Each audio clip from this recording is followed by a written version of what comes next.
you? 19. 19. Are you studying here? No, I'm working. What is your work? I work as a call center agent right over sa ECE. Wow, you're lucky. So, you're being a call center agent. How much your salary every day?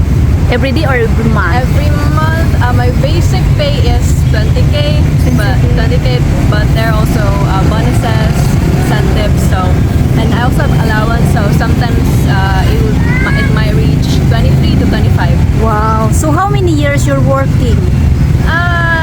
Actually just started working this year, so only for a few months, maybe like 6 months. Wow. So explain to me what is the meaning of call center? Call center, basically, we just work with companies, and so we work with companies and we usually help out their customers, whatever it really depends, because sometimes you have call center jobs where you just have to ask or answer questions, maybe solve issues. My job right now, all I have to do is gather information, and so it's not like I'm not always dealing with actual customers. I usually deal with our clients. So your clients from United States? Yes, most of them are from US. So do you know you don't know how to speak English because your English is better. Yeah, speaking really good. Yeah. Your English is good, right? So mostly your customer from another US. So you are what is your selling at the call center? We're not really selling anything. It's actually the opposite. We're buying. Yeah. We're buying. So it's kind of hard to explain. So basically, we work with insurance companies for vehicles, usually for the vehicle side. And when something happens to the vehicles of the people who have insurance, obviously they won't be able to use that anymore. The insurance companies have to pick it up, and so they assign us to pick up the cars, and then sometimes we would sell the cars. So it really depends. Wow. So explain to me about your insurance. I don't know much about the insurance. We're just a towing company. So so every day how many people's always calling? They don't call us. Actually, in my part of the job, we call them so that we can get the information we need. And then your explain to me what is the talking every day or about your work. What I need to talk about? Yeah. My work. Yeah. It's strictly business, so it's not like other customers, like my previous customer service job, where I can do conversations or small talk with my customers. It's strictly business. I just really need to get the information about the vehicle that we need to pick up from them, and then after that it's over. It doesn't take like more than 5 minutes. It's very short. It's very short. Another. Yeah. We have to be short, quick, and fast.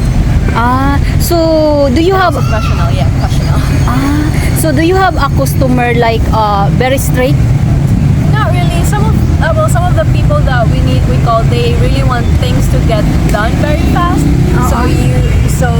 If you're gonna be slow, they're gonna be a bit mad, but they can't scream at you because that would be not professional. But you can tell when they're annoyed. But no like monster customers who like scream at you. Nothing like that. So mostly foreigners. Yeah, mostly foreigners. We don't have a Filipino. I called. There was one time wherein I had a customer call, and she requested for someone to speak Tagalog. And then I had to ask my supervisor if I can speak Tagalog, and my supervisor said, yeah, that's fine. So we spoke Tagalog, but that's very rare. And actually, that's not allowed. I just got the permission to do so. Yeah, because you see that it's not allowed to talking language Tagalog. Yeah, because our company is US based. So yeah, that's how you can do it. So this is your English is better. So how many years you're working? Not really. It hasn't been a year yet. It's only like 6 months. 6 months already? But it's good your English, right? Yeah, I am fluent in English since I was a kid. So. So you are you're finished college? No, I dropped out of college last January. Ah, wow. So, explain to me about your different language to from United States. This is same English. Sorry, what do you mean? I meant your customer is not like they have a Chinese language. This is only English. Yeah, most of them are English speakers. If they can't speak English, then we would have to talk to them with an interpreter. Ah, really? And then if you asking your customer about your selling or buying? Basically just information of the car. We just pick them up. Ah, so if you asking with you the first time, you can nervous? Well, it's common to be anxious about it, but you can't make it obvious that you're anxious because you have to be professional. Oh, that's right. So where is the call center? It's actually the gray building over there. It's very tall. You can see it. Ah. So how many years is building that? I don't know. It's pretty new because I'm pretty sure the original building was in like near It's CCI? but that one is very new. So I don't know how long. It's actually not complete yet. They're still building it. Oh wow.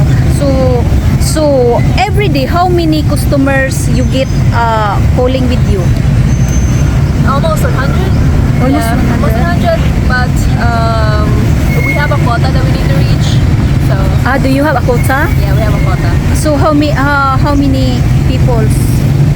Basically, it's not really the people that we talk to, but more like how many vehicles we can pick up. Usually we have to. Well, I'm still training right now, so I only have to pick up like 12 vehicles so far. But eventually, when I get transferred to an actual team, I would have to pick up like 30 plus vehicles every day. So is I asking with you, it's not hard to talk about English every day, or your English is better?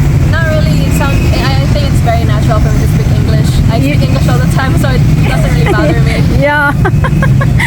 because it's very nice to every day you always talking English, right? Yeah. Because your English is going to better, right? And it's not just my customers. I also usually speak English with my coworkers. So we're all English speakers. But yeah, it's very natural for me. So it doesn't really. It's natural. It's kind of like speaking Bisaya. It's just natural. Yeah. But they have foreigners that very slang English, right? Well, yeah, it's very common. They have an accent. They have accent, Yeah, right? all of them have accent. Especially, it really depends also where they come from. In US, there are different parts in US with different accents. So explain to me how to talk first to customer to say hello. First you have to introduce yourself, where you're from, where you're working from, and then you have to talk to them, and then you have to tell them what the reason for your call, and then so that you can proceed with the rest. And then he's starting to asking about your cell. Well, more like I ask them the questions, and all they have to do is answer, and then after that we're done. And then hang up another. Wow, so very nice. So you're working there. Your salary is per hours or per day? Per month? I don't know actually if it's per hour for per day, but our basic is 20K. So Oh wow. Because my cousin is working at the over there. Qualfo. But like you, it's the English is better because always because his call center always accept customer from US.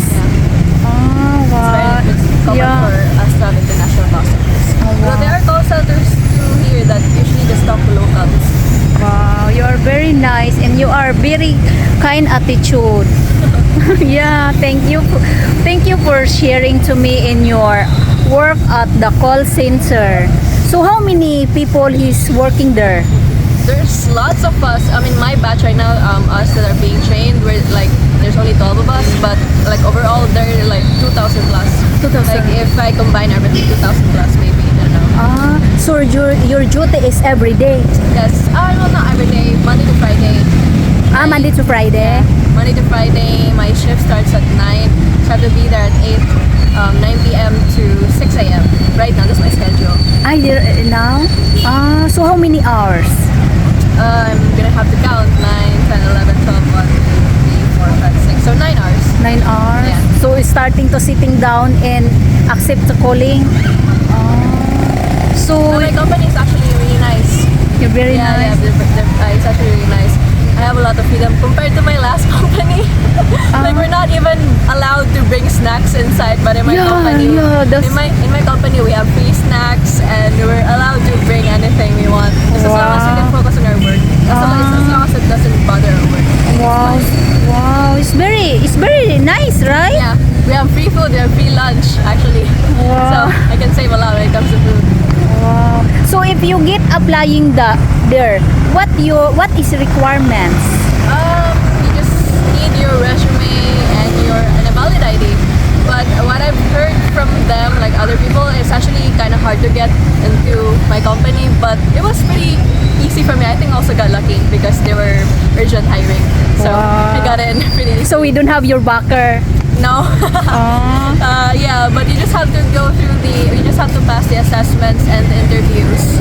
Because your English is very nice. If your It's good. English is not nice, I doubt you pass. Yeah, because it's very important your English, right? Because my friend, he's applied to Qualphone but he don't accept because the English is Yeah. not the It's usually usually the most important requirement if you're gonna get into call center. If you don't want to speak English, like I said, there are call centers that are usually they usually only deal with local customers.